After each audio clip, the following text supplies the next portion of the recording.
Danny? Danny, I thought we'd had this discussion innumerable times. Your father and I could understand this behavior when you were younger, but you are 13 years old now. You're a young man, and you should not have to sleep with all of these lights and the TV and the radio on. But, Mom... No buts. Now close your eyes and go to sleep. And I don't want to hear a peep out of you tonight. There. Now, good night.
Welcome back, campers, to your favorite podcast, That Would Be Rad, the podcast that majors in 80s and 90s nostalgia, comic culture, all things paranormal, and minors in retro video games, tabletop RPGs, pre-internet mysteries, and raising our kids to be half as cool as we were back in the 80s. I'm your camp counselor, Tyler Bence, and this is your other counselor, Woody Brown.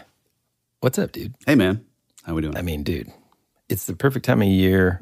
I think a couple weeks ago I talked about how because of the heat, because of just being close to the lake, I just feel like I'm in this, summer camp kind of vibe. Anyway, my kids are at camp currently. Oh, God, and, you're so lucky. It's just been, I'm so excited about Camp Rad Strangeness, dude. Yeah, me too. We've waited a long time, really to cover this topic. And we kind of thought, you know what, like since this is such a broad topic and a survey or a poll was put out in I think there was one in 2001 and 2010. And this topic on both polls were the most sort of experience you could experience in the paranormal. And so we're really psyched to get into it. For sure, man. What's interesting too is before I really got into this stuff, so, before we started this show, I think I'd briefly kind of heard of it, but not really in that terminology. But what's interesting is as we were doing the research for this episode, but also for the event of Camp Rad Strangeness, I started figuring out that so many of the things that either we've talked about before or that I had heard of can maybe even be related to this. And I think that's how it's kind of snuck its way into some of our previous shows because, we've talked about your encounter. I don't remember if we're going to play that in here. Oh, we will. Not in this episode, but we will. Yeah. Other listeners have talked about theirs. And then also just, I don't know, it just kind of sneaks its way into our topics. It has tentacles in a lot of different sort of topics of the paranormal.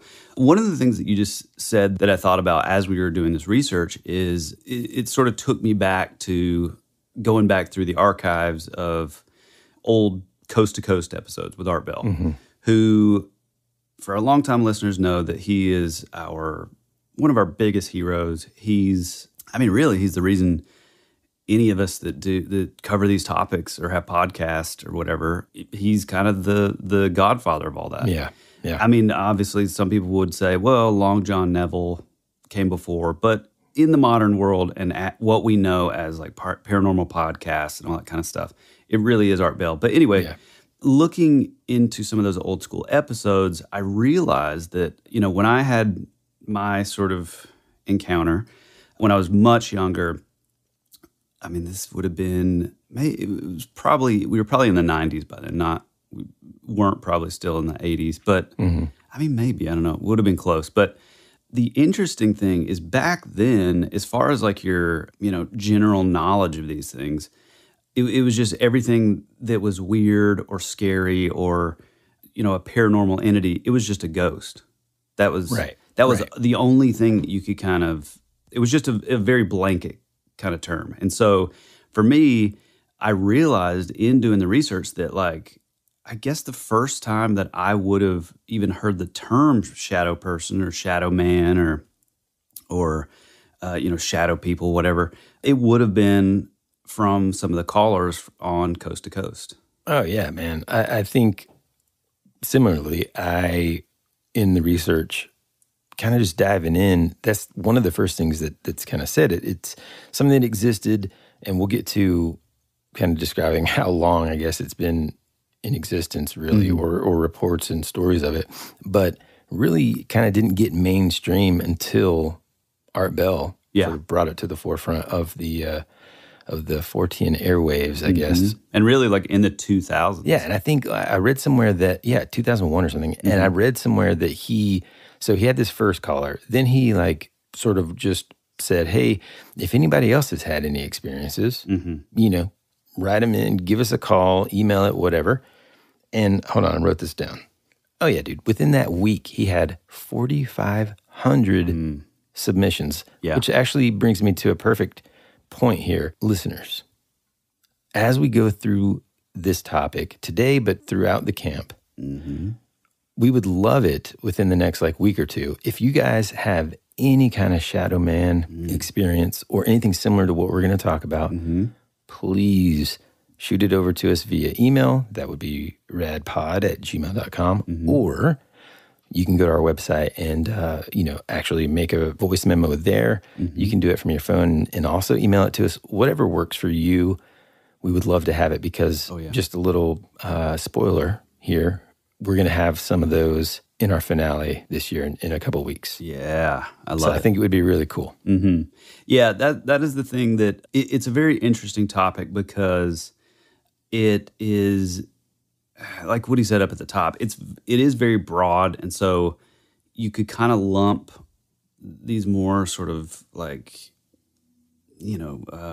generalize or not generalize. That's the wrong word. Like more like specific kind of like niche kind of topics. You could lump, I mean, I don't know, maybe like 80% of the things that we talk about into, shadow people or shadow man encounters, which is kind of crazy. I mean, everything from vampires to time travel to interdimensional beings to men in black, aliens, ETs. Like, there's so many, just such a broad umbrella, Oh, dude. And let's let our listeners decide, but I think they're going to agree with you and I both on that point. So let's dive in. Listeners, grab your flashlight. Let's get around this campfire and let's start this journey into the shadows. We're going to kick things off with just the origins and the characteristics of this entity so that we can all kind of be on the same page of what we're talking about here. The shadow man is this, and we use this word a lot, I feel like, even when we're talking about D&D, but it's this enigmatic figure. We use it so much I can't even pronounce it. It's this enigmatic figure that has appeared in the lore and legends of cultures across the globe for centuries, man. And again, not to just, jump back out of our description here, but just as a reminder, this is the stuff that we love. Yeah. It's the stuff that's just like so widespread that it's very difficult to explain and just kind of brush away. And also, before you get started, there's there's the other aspect of this topic, aside from just it being paranormal, so we're into it. But it is that like it shares, folklore and etymology and anthropology of like all these like different cultures that they're all experiencing the exact same thing, which is cool. And it's funny because, well, it's not funny. Exactly what you're talking about here. Descriptions about this entity are pretty eerily consistent, all right? Typically, here are some of the characteristics. Tall, dark silhouette, often lacking any distinguishable features, Witnesses often report a sense of eyes or facial features that are just out of sight, sort of shrouded in darkness. Yeah. Some describe glowing eyes, typically red, that sort of pierce through the darkness with this otherworldly glow. These encounters obviously often occur at night when people, I would say, are most vulnerable, lying in bed. You know, your body's in that state of sort of like shut down, recharge mode. And I don't know about you, man. I think I brought this up before, but, you know, several months ago, I kind of had one of those discussions with my wife, Anne, where it's sort of, when you start really kind of dissecting normal things that we do every single day, some of them just seem so bizarre. Sleep is one of them, man. Oh, yeah. And also, when you really think about like old civilization and stuff, and then like compare it to now, we're inside of these walls that we just feel comfortable being in. You know, we're walking around in our boxer shorts and like we're cooking food and we just feel safe within this sanctuary that we have and that we call home. And then now within that place, that's where we're mentally capable of just relaxing and being out, like literally our most vulnerable. Yeah, for sure. You know, just laying there. Yeah, and I mean, it is interesting because you know, this is, like we've said, this goes back to like the beginning of time. You know, we're talking like the earliest civilizations. We're talking about these, you know, whether they sort of looked at them as gods or sort of angels or demons, whatever, from the succubus, the incubus. I mean, it just goes back forever. So that idea, well, what he's talking about, the idea of you're most vulnerable, you know, when you're sleeping, I think that fear was with us from the very beginning. Yeah. It's almost like ingrained in our nature. Really. Yeah. What is that called, by the way, when it's like written in your DNA kind of thing? You know, transcribed. Yeah, it's like you'll hear when people are talking about like hunter-gatherer, like nature versus nurture kind of stuff. 5 generations. 5 generations. Large. Yeah, but it's like that. It's like built. It's like built in our fight or flight response. We just have like a fear that like is sort of built in our DNA to keep us safe, right? Kind of thing, you know. What's interesting too is not all of the sightings just occur, you know, when someone's in bed. There have been some that are reported in dark wooded areas, and then less commonly, actually, this is equally terrifying, in broad daylight. Yeah. The appearance of the shadow man is, and I, you know, the second I read this, I was like, Tyler's talked about this before. The appearance of the shadow man is frequently accompanied by unsettling sounds. Some people report like a low humming sound.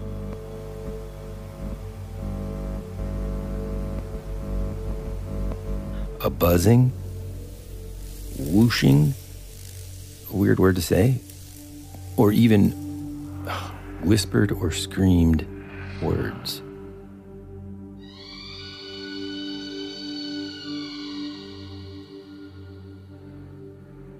Which, by the way, to some of our listeners that were around in the 80s, this sound will sound sometimes eerily similar to an attic fan. So, I don't know. Yeah, and for those of you that don't know what an attic fan is, you can learn about Tyler's attic fan on... No, I'm just kidding. Well, you know what's... Well...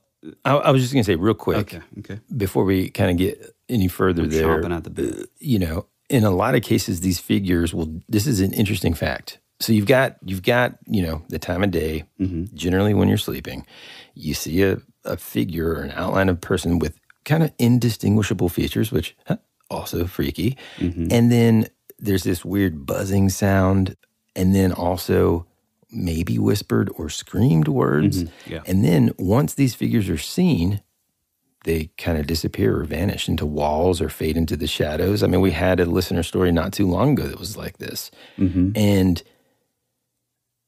there's also rare and extremely frightening instances where reportedly they become more defined and even more aggressive. Yeah, I've heard of a few of those too. One of the things that the traits that you just mentioned, Tropes. tropes.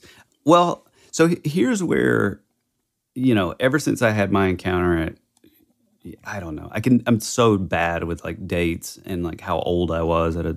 Yeah, never like says happy birthday to me on my birthday. Yeah, right. I just had my birthday. Never. Still no present.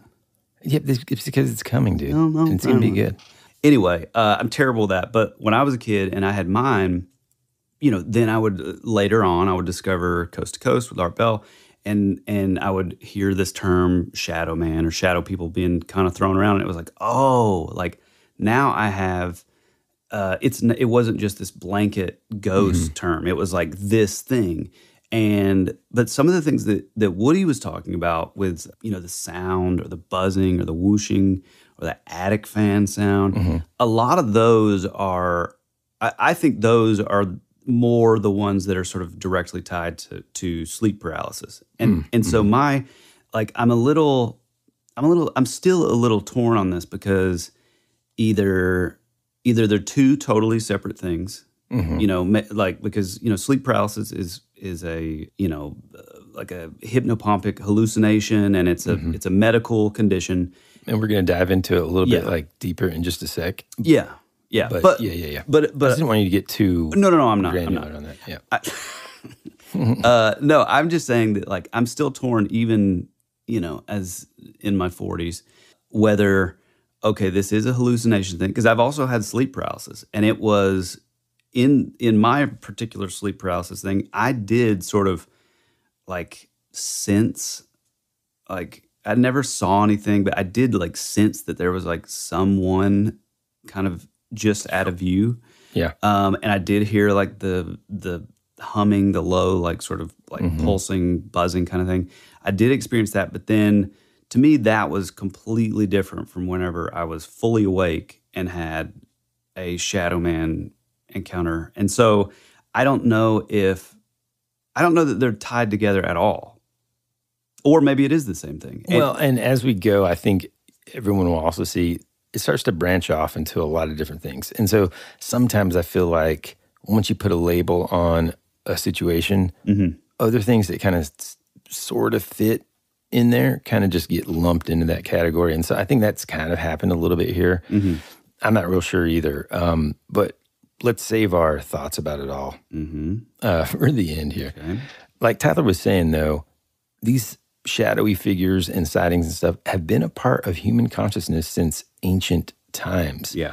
And I know he's chomping at the bit to talk about this, but one of them is in Choctaw mythology. Now, for our listeners around the globe, the Choctaw are a Native American tribe. There was I think it's the 5 civilized tribes of the United States, and right. Choctaw is one of them. And a very prolific nation. I'm part Choctaw myself. It's pretty neat because within their community, they would openly allow and it wouldn't be looked down upon as much as it was in other tribes to marry, people outside of the tribe. And so a lot of these traditions, because of that, though, have been able to carry over, and we now know about them. Oh, I never thought about that. Yeah, it's pretty cool. Yeah, that is interesting that you said that, because when we talk about, we've covered several topics that are sort of tied in, like Thunderbird and some of those that are tied directly to our indigenous people.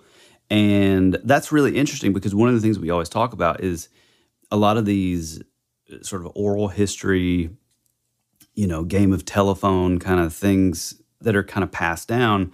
A lot of these things, unless you're still living on a reservation, you will never hear about, will never find out about. And so that's really interesting because they were, I think they were kind of known as like probably the most progressive. Oh, dude, they had Constitution. They were in a lot, and it's interesting because especially since, and I guess maybe once we start talking about the different theories and the different stuff, it's very interesting now that I kind of take a minute and sort of think about that. The fact that they were really sort of, I don't want to use the word progressive, but I mean, that's really the word here, that maybe they we're sort of privy to a technology or knowledge that, the others weren't, Now you're talking. Well, I say progressive in the sense that, like, we're going back, way back, and they were totally open and accepting of black people, white people, anybody, as long as you were, like, marrying into, a person that was a member of the tribe, you were a member of the tribe.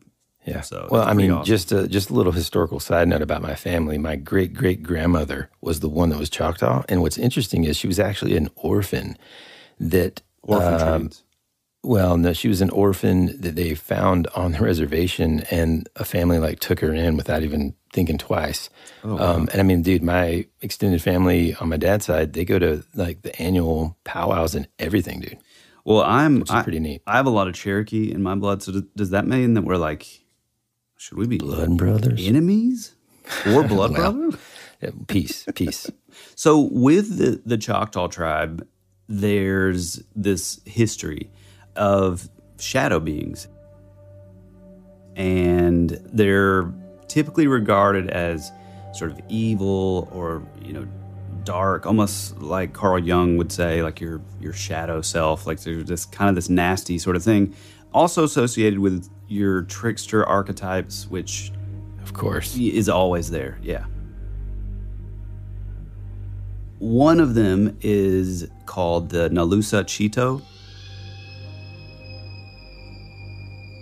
The Choctaw believe that these beings were created by the Great Spirit before the Choctaws, which this is another thing that is you're going to hear a lot of, where these things are, again, this goes, like, we're talking like ancient, these things have been around before people were here.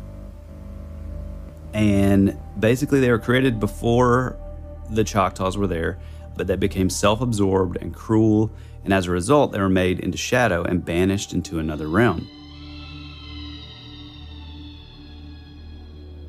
I mean, this is very similar to, like, the angel thing. But yeah, that's exactly what I was thinking about, too. They were, kind of pissed off, and that they were replaced and sort of neglected, for the Choctaw, and so they were kind of thrown to the side, or at least that's what they thought of the situation.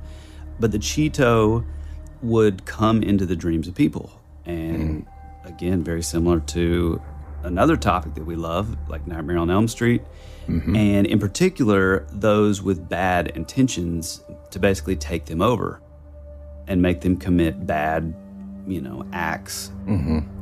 Although they can be removed by a medicine man, which is, basically like an exorcism, but it was like a very hard thing to do, to pluck this thing out of someone if they had been possessed or oppressed, if you want to use those words.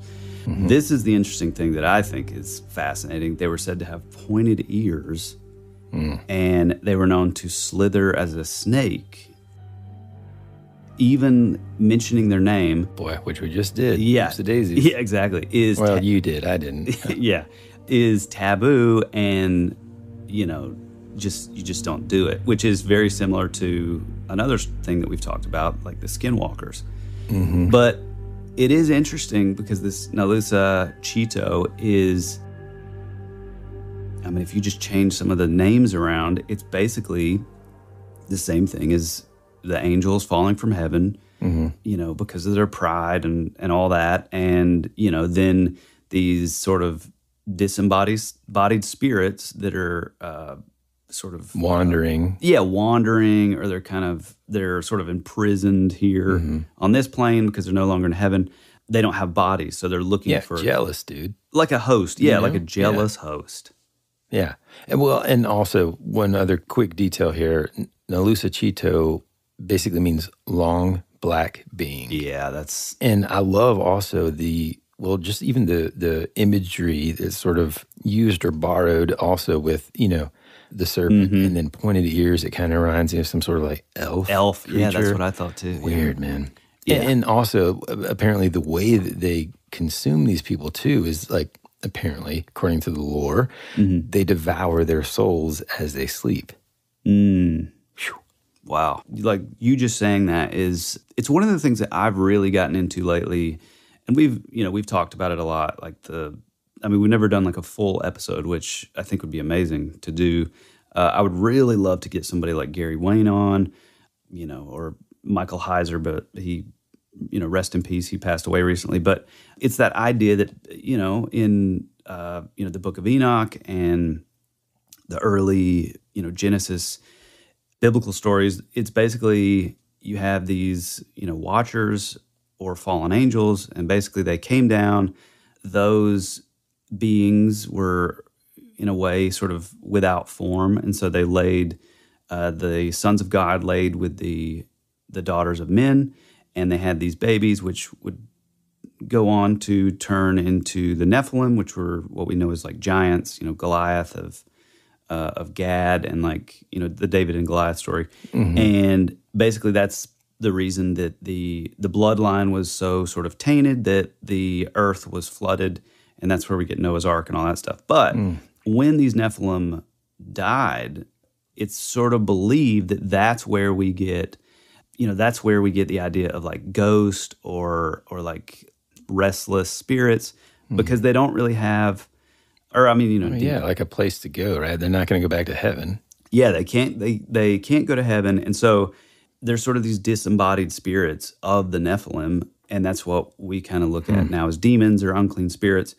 And so I do think the Shadow Man idea is interesting, and I do think it's an interesting parallel to these like sort of spirits of the Nephilim, because there's a lot of these accounts where they're 7-8 feet tall, and I don't know how that works. Maybe they're just sort of projecting this like image of them, even though they're sort of without form. But in my particular one, my own personal sort of Shadow Man encounter, there was a physical property where I heard the door handle to my closet turn and open. So I'm not really sure.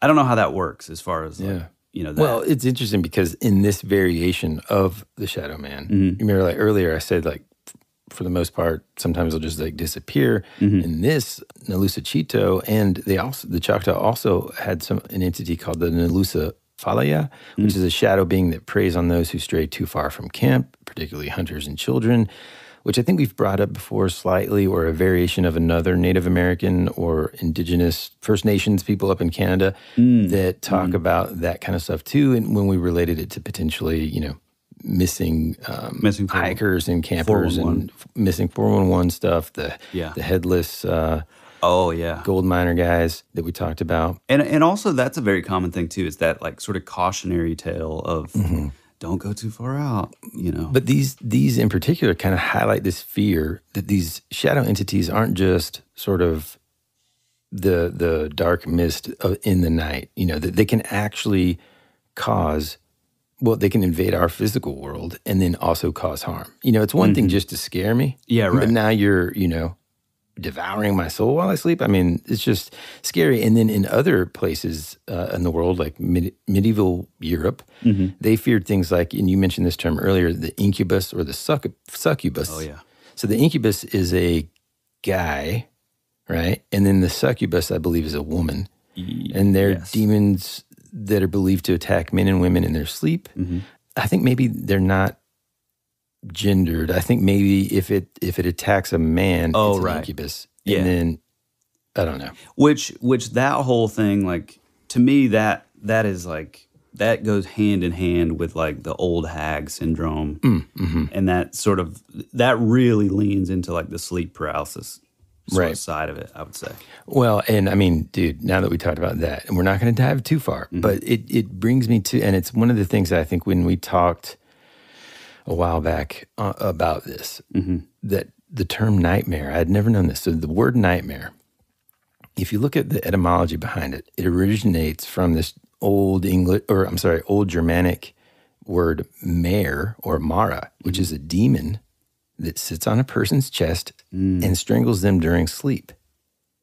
Wow. Like, that's the origin of the word nightmare. Okay, that's how prevalent this is, dude. So I've got another thing from the other side of on the globe where in Croatian and Serbian myth, Mora refers to a nightmare. Mora or Mara is one of the spirits from ancient Slav mythology. Mara was a dark spirit that takes the form of a beautiful woman and then visits men in their dreams, torturing them with desire and dragging the life out of them.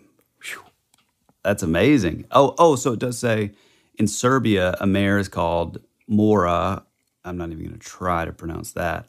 Night creature, which, just like what you said, the masculine and the feminine is just sort of dependent on like who it's, with or whatever, I guess. Mm-hmm. Whether it's male or, man or woman.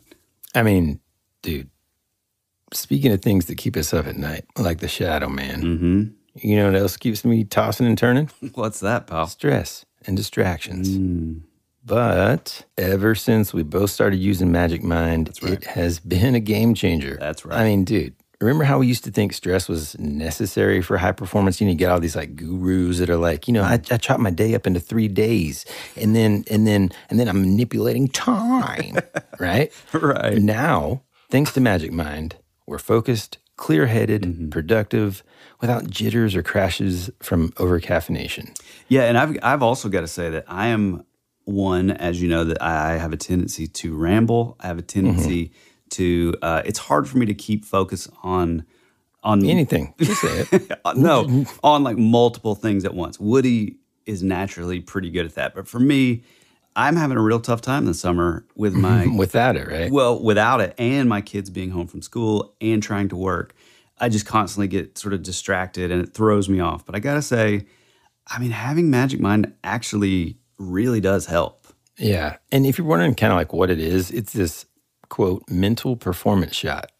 And you just kind of add it to your daily routine. It's packed with mushroom nootropics, adaptogens, and over 100% of your daily vitamin C and D. Now, we both know that is crucial to good health. But what sets it apart? It's not a coffee replacement. That's something that I think, now, I will say that I have, as a result of this, drink less coffee, but I still have my morning cup of coffee. But it is a complement to that really just kind of enhances my mental performance and just keeps it stable. Yeah. It's organic, third-party tested, features high-quality ingredients like, get this, man, California-grown mushrooms and Japanese ceremonial-grade matcha. Plus, every single bottle that people buy supports mental health charities and helps us stay 100% carbon neutral if you're into that kind of thing. So listeners of our show, specifically during Camp Rad Strangeness, you have this limited time offer that you can use now that gets up to 48% off of your first subscription or 20% off of a one-time purchase. All you got to do is type in the code That Would Be Rad 20. So That Would Be Rad, then the number 20 at checkout. You can claim that at magicmind.com/That Would Be Rad. Honestly, this is the reason we decided to not just accept them, but make them our title sponsor for this year's Camp Rad Strangeness. Give Magic Mind a try and see how it transforms your day. Now, let's dive back into the eerie tales of the Shadow Man. All right. In Western cultures, this phenomenon of the Shadow Man is often examined through both psychological and paranormal lenses. Sleep paralysis, like we've mentioned, is a common explanation of it. Just a real quick rundown of it. Sleep paralysis is a condition where one is partially awake but unable to move. It's often accompanied by terrifying hallucinations of shadowy figures. This is, I think, how they were able to kind of connect those dots. Yeah. This state occurs during transitions between sleep and wakefulness, when the brain's mechanisms for preventing movement during dreams kind of malfunctions a little bit, kind of shorts out. Some paranormal researchers, however, propose more supernatural explanations, which we're going to get to on a different episode. But when you mentioned that you'd had sleep paralysis, again, this is something that I've not experienced. It's awful. Yeah, it sounds terrifying. It's so man. terrifying, dude. I would think that I was having like a heart attack or something if that. Yeah. But then the whole being conscious in your body and not being able to move it. Well, they say the trick is, which I wouldn't have known this at the time. This probably would have happened to me at maybe 17 or 18, maybe 19. I don't know. Since then, I've done a ton of research and listened to enough to know that, like, they say if you can like sort of wiggle like either your toes or your like a finger, it helps to like pull you out of it faster. Now, does it feel anything similar to like just like kind of, when you I think I've asked you this question before, so my apologies, but like I'll wake up sometimes and turns out because I'm a stomach sleeper and sometimes back, but if I'm on my stomach, I'll wake up and turns out I'm just like laying on one of my arms and I'll wake up and I'm trying to like turn over, but I can't use that thing, man. It's just flopping around like a dead fish. What are we talking about?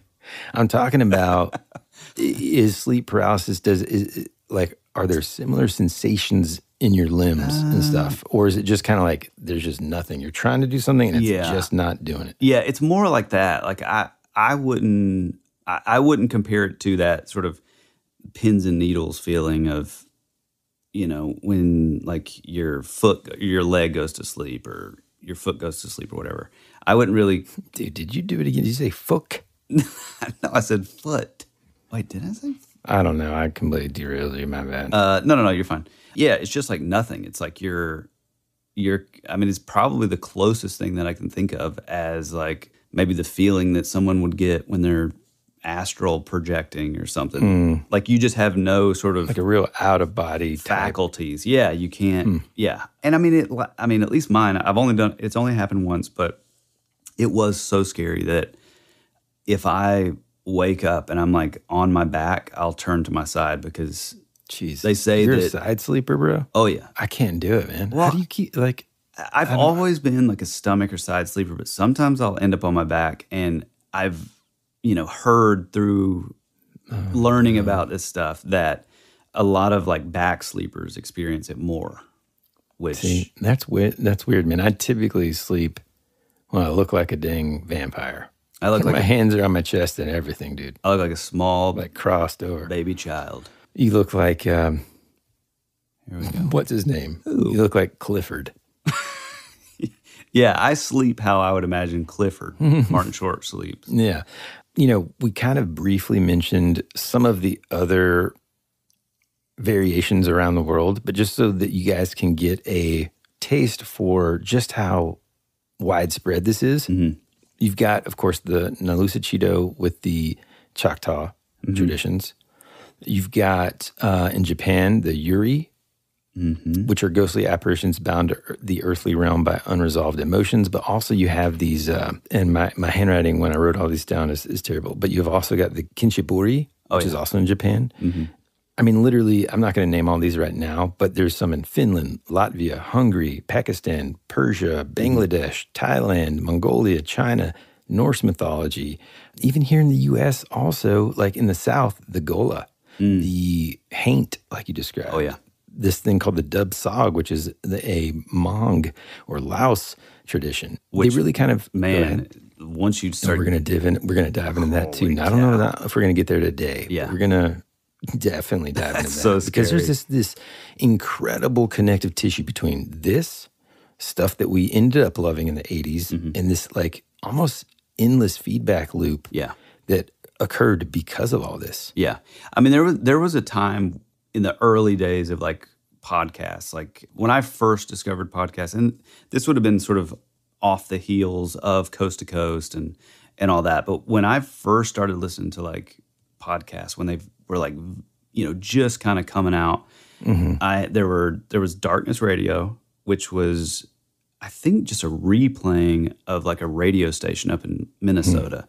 And then you had the Paranormal podcast, which Jim Harold, he would be sort of the godfather of like, he would be the next step down from Art Bell, I would say. But it was such a common thing because both of these shows would, and Mysterious Universe, they were there in the beginnings too. But in all of these shows, they would have so many like call-ins or like personal accounts. And there was a period where I was like so over shadow people. Oh, really? Because it was everywhere. Like every single person that called in was having these like similar encounters. And it's like, we get it. It's the same thing. I think before we get into some specific encounters, because we're already this far in. I think people have a pretty good grasp about what it is we're talking about. I did want to list sort of the greatest hits in terms of what people will recognize and how some of these that are sort of lumped in together. So, of course, you've got the Shadow Man, and it's often described as a couple different sort of attributes. First, we kind of talked about like it being like sort of a black mist. Okay. Others talk about it being sort of like human shaped, and they're in the shadows. Features that aren't exactly recognizable. Other people, like the Choctaws and even the Germanic variations and even the Norse traditions, describe it more of like a demonic shadow that will speak and taunt.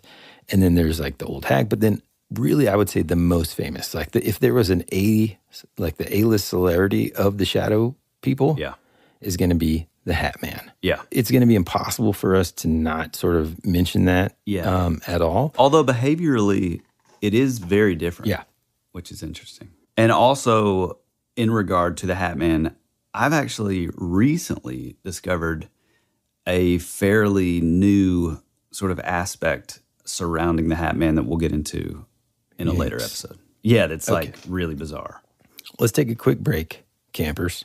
Go get your marshmallows.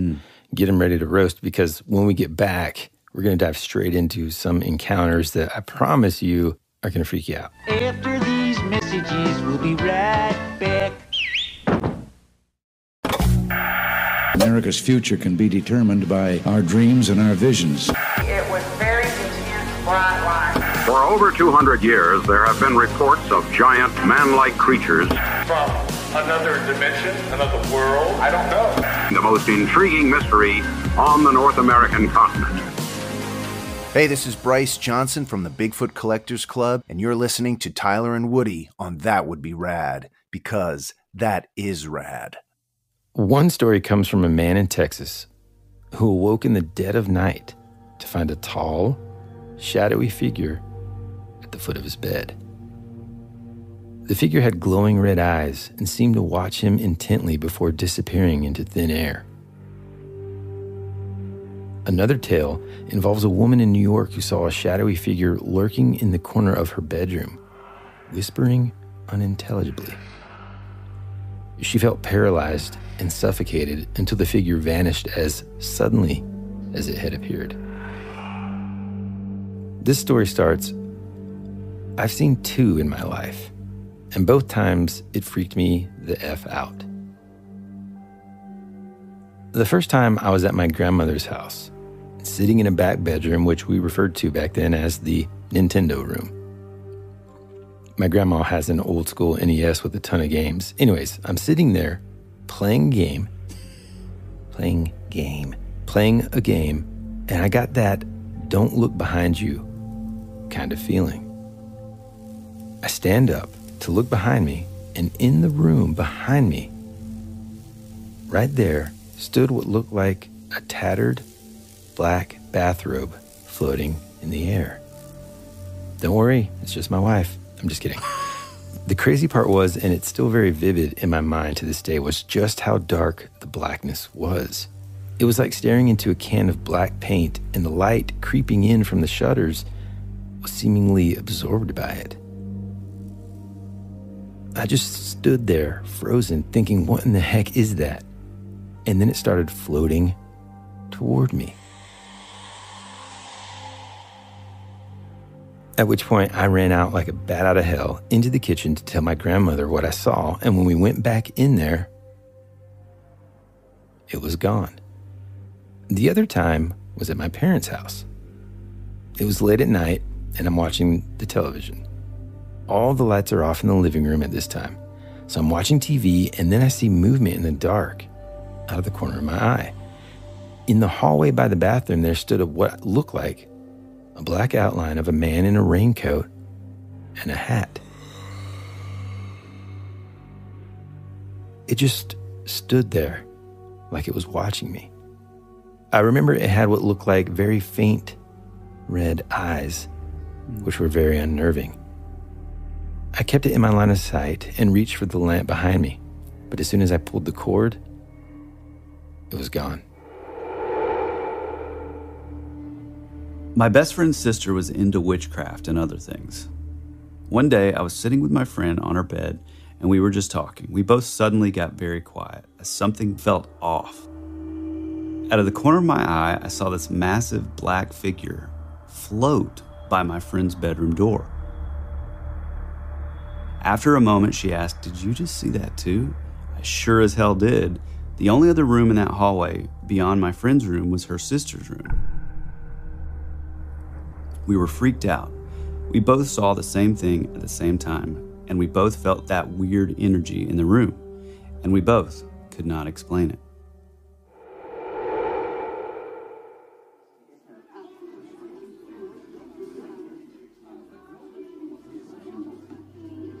I saw one just last night, but I live in a very haunted house, so it's almost to be expected in my home. I was sitting down watching TV, and to my left is the kitchen. Well, it's actually a wall with a window cut into the kitchen, kind of like a serving window. Well, I saw something move slightly in my peripheral, so I looked over, and a 7-foot-tall shadow person is standing in this window. Just as I look, directly at it, it starts gliding swiftly and smoothly to the left. It scared the living out of me because usually I see things out of the corner of my eye, but this entity showed itself to me full on and just glided away, gone.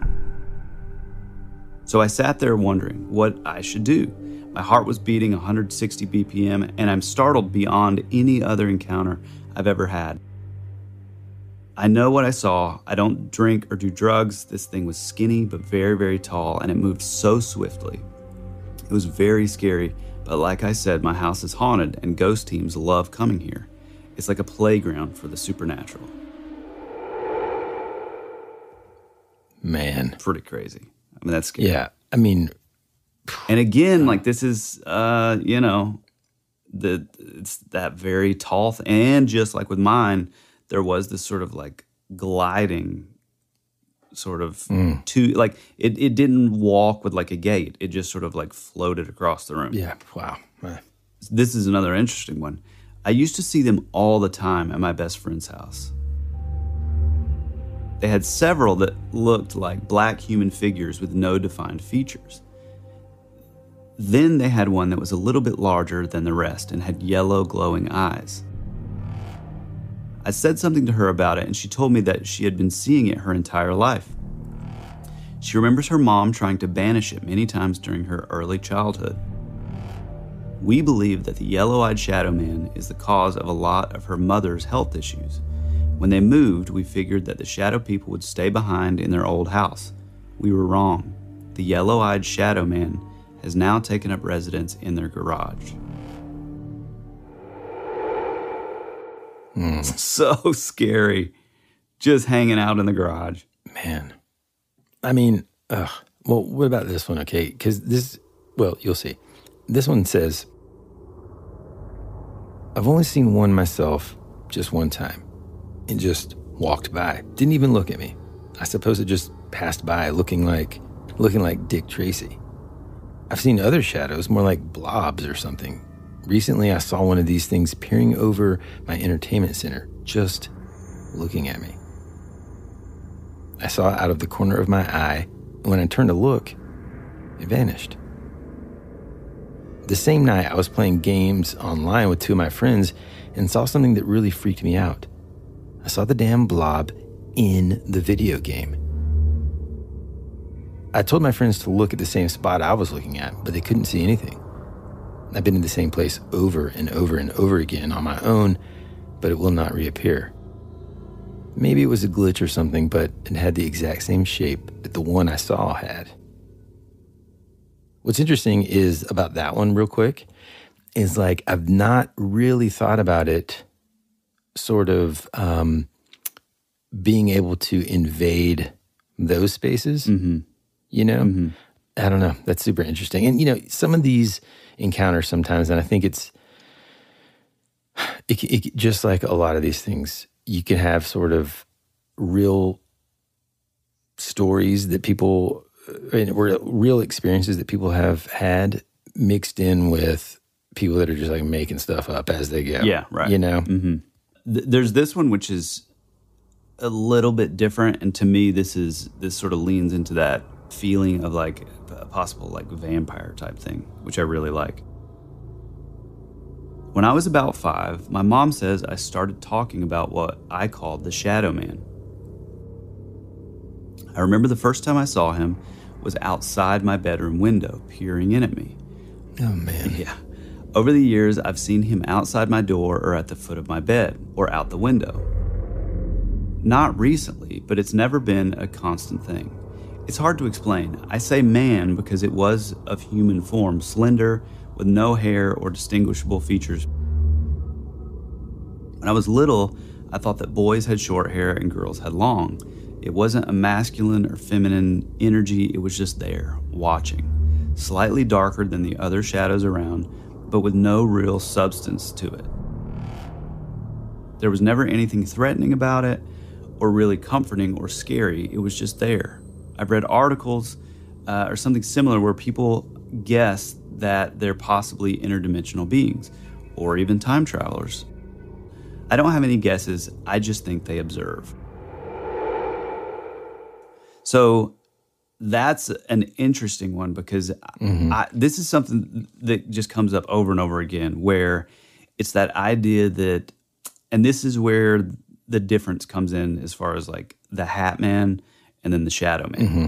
The Hat Man figure, in my opinion, from just some of the stories that I've read, it does seem a little more like fear-based, where the Shadow Man or the Shadow People sort of encounters are just this, I mean, mine was so terrifying and it was such a traumatic event. I mean, it's still probably the scariest thing I've ever experienced, but they don't really do anything. It came out of my closet, sort of floated across the room, and then stood at my bed until I fell asleep.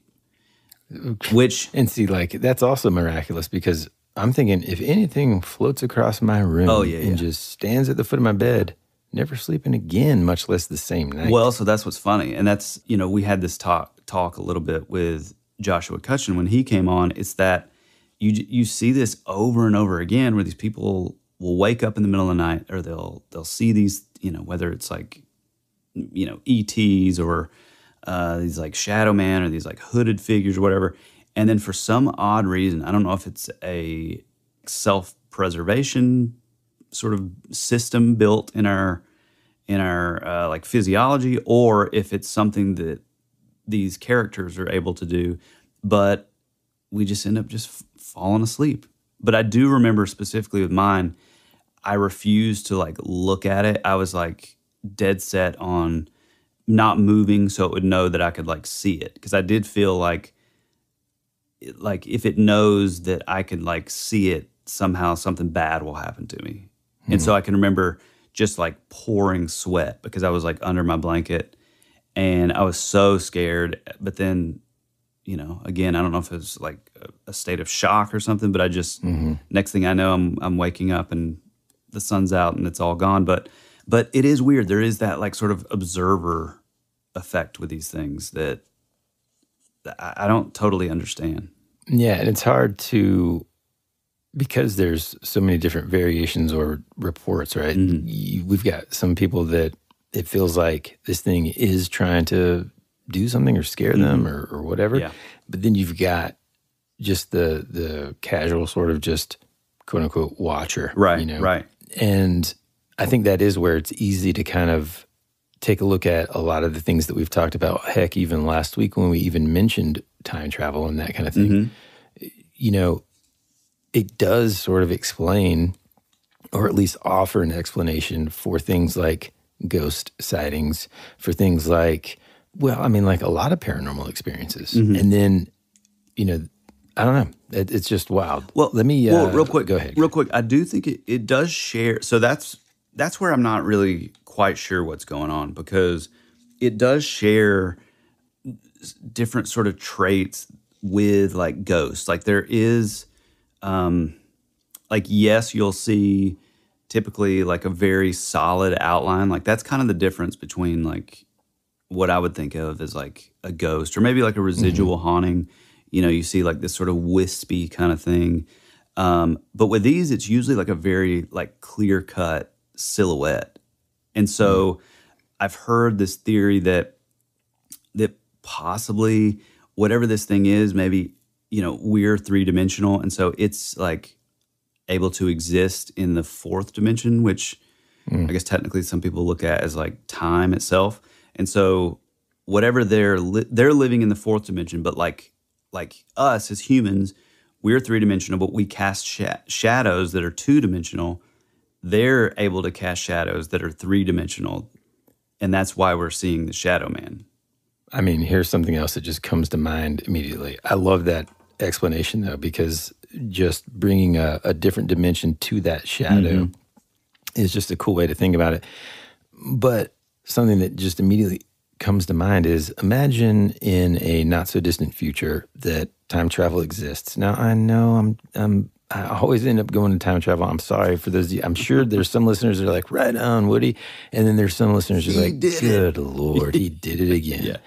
But think about it this way, because it's just impossible for me not to think about this in this way. Imagine that when people are having these experiences, it's that those future humans that are like, man, I want to go back and look at, you know, my great-great-grandmother on just a random day. Right. You know, because like if you told me, hey, what date would you want to do? I'm like, well, she lived in, you know, let's say 1905. I don't know what she's doing. You know what I mean? Check it out. And all of a sudden I'm observing, and sometimes maybe the person can't really notice you or whatever, or you just happen to, you know, travel to that time period and it's nighttime. Yeah. And then that's how you're appearing to them because you're just like, I don't know. I know that's kind of wild to think about. Maybe not even time travel really is sort of combining time travel with like interdimensional sort of. Yeah, I think that could be part of it. It's that idea that like something, whatever this thing is, it doesn't actually look like this. It's kind of existing in another, you know, dimension or reality or something, and there's that sort of weird like merging of the two, and so we're seeing it as like, you know, this sort of like, you know, it has a shape, but it's like without like form. So we're kind of like glimpsing it in this sort of weird, distorted reality. But one of the things that I do think is sort of, I don't know, it's sort of like, it's hard, like, I guess like the time travel and the interdimensional stuff, and I know we're not like giving our thoughts on it, but it is weird that like the majority of these things are happening like at night, and they're watching people like sleep. And it's like, it's like, what's going on there? To me, that like, you know, and this is one that it's in the chamber. We're saving it for another episode, but it's the idea of jinn, and we haven't brought that up, but it's, you know, in this, you know, culturally, these jinn are, you know, born of smokeless fire. They are looked at as a race or of these beings that sort of live alongside of humans and angels and demons. They're this other kind of thing. And they, you know, a lot of sort of trickster, you know, attributes are kind of attributed to them. Like they're known for causing like bad things to happen, or, you know, we've briefly talked about them, and we'll get into it much more down the line here. But I do think there's an interesting idea of like this other sort of being that's maybe living like the next dimension over, but can still like see us. And there is that sort of inquisitive nature of like, oh, well, like what is this person or this being doing? Like, why are they just laying in the bed? Like maybe they don't have to sleep. So for them, this is a really bizarre kind of thing, you know? Oh, for sure, man. I mean, I just think about the other day, I saw this amazingly humongous freaking, no, it was like a caterpillar on the ground, but this brilliant green color and everything. And so I just got my phone so close to that thing. And then I took a picture. Then I'm thinking to myself, in its little mind. This gigantic creature is just shoving this piece of technology in its face, you know? And I think that's kind of what you're alluding to here. Yeah, right. And that's another thing that's you know, attributed a lot to like ET encounters or you know, sort of extraterrestrial visitations, if you will, where you know you'll see these like beings. Usually there's like a taller one who is kind of in charge. A lot of times it's like the alien grays, you know, and they'll just sort of stand around your bed and they'll just like watch you sleep, which is bizarre. What I did come across one I found. We will return after these messages.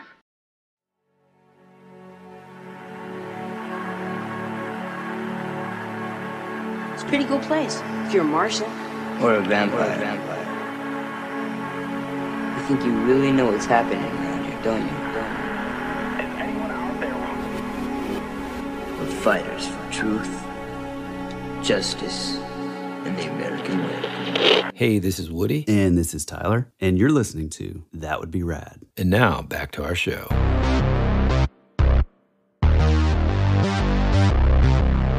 I found a later episode of Coast to Coast with George Norrie, who, I mean, he's fine. He's no Art Bell.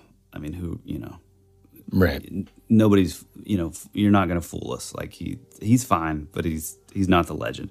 But he had this guy on who actually would go on to write this book called A Walk in the Shadows.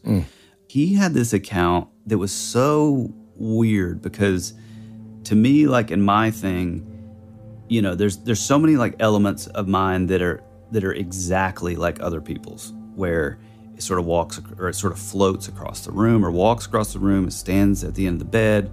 It's these sort of nighttime visitations. But with mine, you know, I just can't quite wrap my head around the turning of the doorknob and it coming out of the closet. Right. That's sort of the physical nature that isn't really seen as often, right? Yeah. It's less common for exactly. sure, with just straight shadow. Right. Man, yeah. And so this guy, I think his name is Michael. It didn't give his full name, but he did say that he would end up going on to write a book called A Walk in the Shadows. But he had this encounter that was really bizarre, where he was laying in his bed. He woke up in the middle of the night, exactly like mine, to a T. It literally floated across the room. But instead of standing at the foot of his bed, it was to his like bedside, which is, I mean, kind of scarier, you know? And this is where him and his story and my story sort of meet. He said it stood at his bedside for a long amount of time, but I mean, you know, like with my situation, who knows, it could have been like 30 seconds, but it was so terrifying and traumatic that it felt like forever. Then this thing leans over him, it grabs his wrists and pulls his wrist like across his chest and then floats away. Which is so... That's terrifying. And also, like what a way to mess with somebody, you know? But there is that physical nature of it, you know? Which is so scary. I mean, with mine, like, so that's one of the things that you will commonly hear about is, and like mine, so there is this sort of weird floating across the room, which, you know, immediately kind of puts in your mind, it's like your traditional kind of like ghosts. And, right. You know, it's in the cultural zeitgeist, it's in movies, it's in, you know, where it's like, ooh, this ghost floated across the room. But then like, it was like at the foot of the bed, and I could see it almost like shifting its weight every now and then. Like, you know, if you're, say you're standing, you know, for some sort of event or something, if you just watch somebody, like, yes, they're standing pretty still, but then like every now and then they'll like kind of like shift their shoulder or like slightly like tilt their head. These weird sort of like little human, you know, natural mannerisms. And that's what I specifically remember with mine. So I do think there is like a whether it's good, whether it's bad, whatever, I do think it's not just this like sort of one-dimensional like ghost, you know, Right. Like there's like thought and I don't know. It seems like another. It's just like some sort of being that we don't quite know about. You know. Jeez, man.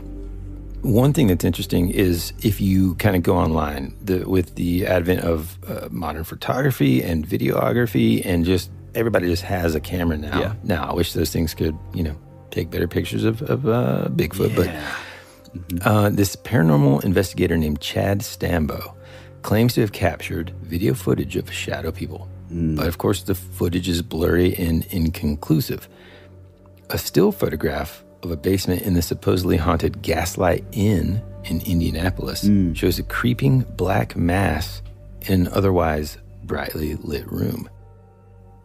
One of the most disturbing stories that I kind of was able to find, and I'm going to kind of dive a little bit deeper. I didn't really go too far into it, but there was this sleep study back in 1971 called GR16 that was supposedly conducted back then at Camden College.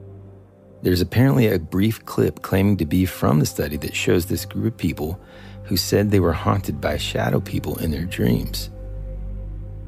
The experiment itself is aimed to track brain patterns and all this, while someone was sleeping. But according to the story, something went horribly wrong, and the shadow people killed the subjects. Now, what?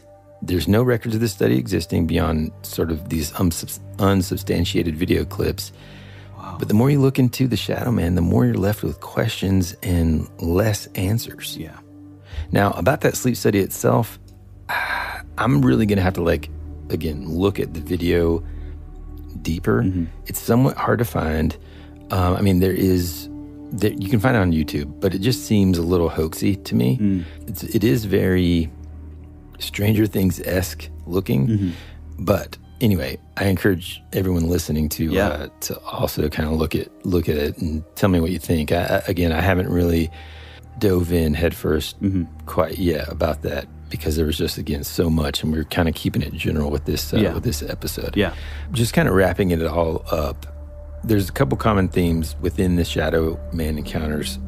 One of them being, or multiple, sort of including feelings of dread, paralysis, and then the sense of being watched. All these, sort of, the fact that there's so many people globally and different points in history, so many different cultures that have kind of experienced, experienced almost the exact same thing, suggests that, to me anyway, the Shadow Man phenomenon taps really deep into this sort of universal aspect of our human psyche, kind of like what you were talking about. Yes, exactly. At the top of the show, which is it's built within our very nature to almost I don't know, be aware. It's almost like an instinct, Yeah. Where, for some people, they have really quick reaction speeds and stuff. I don't know if you've ever seen these stinking F1 racers do this test that they're supposed to do, or they get in a car, or me playing basketball, or you playing basketball with a cranked ankle. That was something. That was my race. Well, just the most least athletic person. And so whenever you train for something, no. Anyway, I don't know, maybe. F1 racers. Oh yeah. Maybe there are people that exist, and their instincts in terms of being able to feel that there's something watching them of that nature is better than mine. Hey man, right? Maybe I'm constantly being watched. Maybe they think I'm interesting too. Well, there's all. I want to be interesting. I do think that it could have something to do. Throughout this episode, we've mentioned the idea of something existing, in another time or another dimension or another time. I do think that, along with spirits and stuff, that children, the veil is maybe a little thinner, Sure. And that's what Woody's talking about, just being more aware, sensitive, cognizant. Yeah, you hear the term thrown around, which I've always kind of hated it because it's oh man, I'm special. I'm able to do these things. It's okay. But yeah, I do think there probably is some truth to to that somewhere where certain people are, and even maybe it's down to, you know, our sort of personal like physiology and like, you know, the way that our eyes like interpret light and interpret whatever. You know, there's all these like, yeah, that's a good point. Yeah. Like there's like thousands of other colors that like within the spectrum that like our eyes are unable to see. Right. And, you know, we have this very small like band of frequencies that we can hear. And so maybe it's actually like a physiology thing where certain people are like closer to the end of that spectrum and they're allowed to like maybe see a little more, you know? So I don't know. Just a thought. Well, I think in this general episode, we should also talk about some of the quick theories or like, I guess, explanations of what's going on here. Some people think that, and we've kind of talked about this already, but some people think that maybe it's somebody visiting from another dimension or timeline. Others suggest that they are residual hauntings or even imprints of past events that manifest as these shadows. Some people think, and I think this is really an interesting and fun one, is that maybe these shadow people are what we see when someone is astral projecting. Oh, wow. Yeah. That's a good one, yeah. And of course, you know, we can't talk about anything paranormal or rad strangeness without bringing in, you know, the idea of it being extraterrestrial visitations and then potentially using their technology kind of build in these sort of screen memories where what you're left with is this sort of like blank image of whatever it was that was visiting you. Oh, right. You know what I mean? Well, and also another thing that's pretty on brand for a topic for our show is the idea that like maybe, you know, I referenced Carl Jung before and like, you know, he's big into like the archetypes and like your shadow self and all that kind of stuff. Well, maybe there is like, you know, an aspect of like the tulpa or like a thought form type thing where maybe there's like a subconscious, I don't know, you're sort of like creating this thing. Your subconscious is kind of creating this thing, like almost how we would look, you know, we've talked about like poltergeists and stuff before where they're like, oh, it's this, you know, prepubescent kid that's sort of manifesting these things in their subconscious. And so it's making like cabinet doors open and stuff bang around. Well, maybe it's something along those lines where it's that same subconscious is, you know, especially in sort of your sleep mode where your brain is able to like process those things. Maybe it's kind of creating those things like during sleep, which to me kind of would make sense, you know?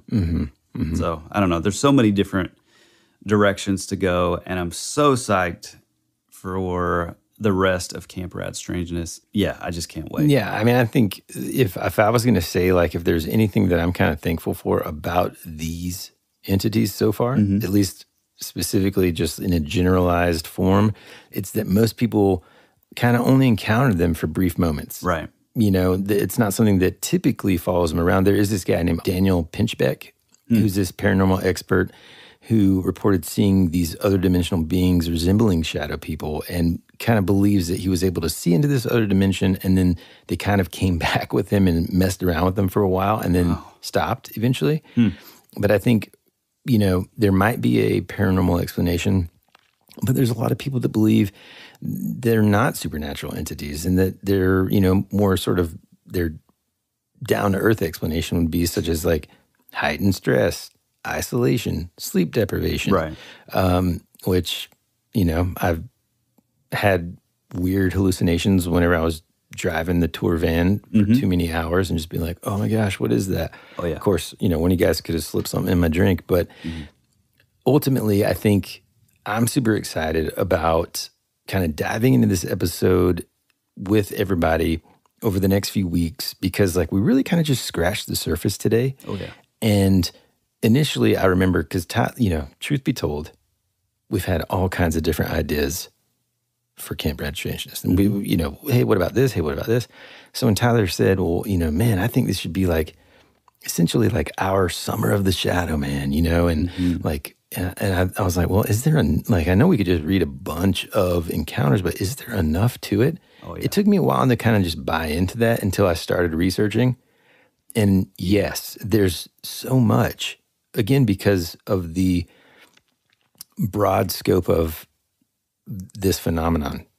Yeah, I mean, all roads lead to the Shadow Man.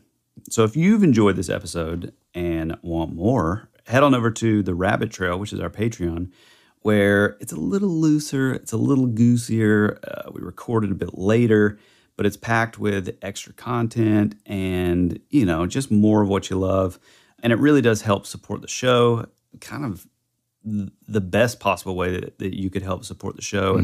And we just thank and we're so blessed, and we appreciate so much all of you that are over there on the Rabbit Trail. If you do want to connect with us, drop us a line on Instagram, leave a comment, or shoot us a DM. If you have a paranormal story of your own, if you have an obscure movie from the 80s and 90s that maybe we've never heard about, we would love to hear from you.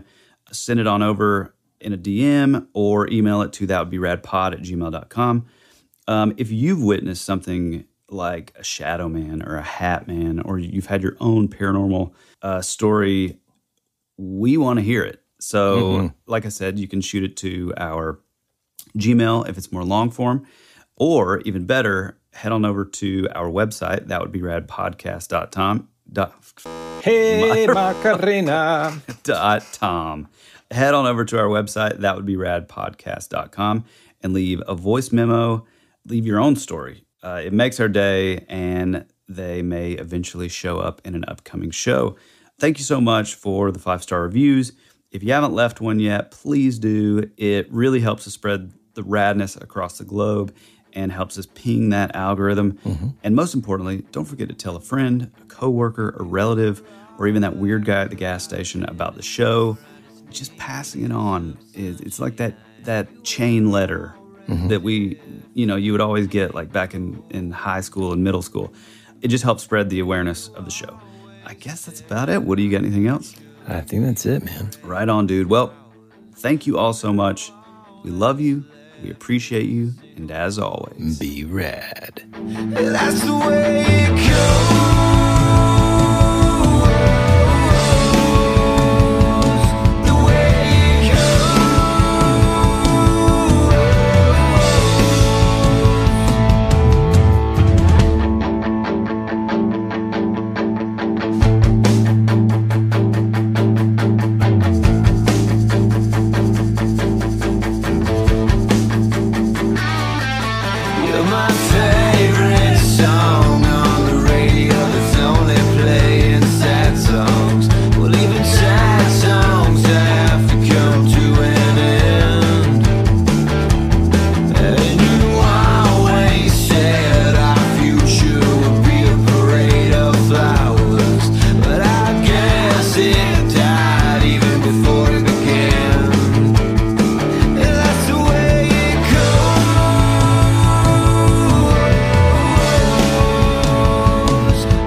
Time where I just needed some sunshine. You were already dead, for you became a ghost. You always said our future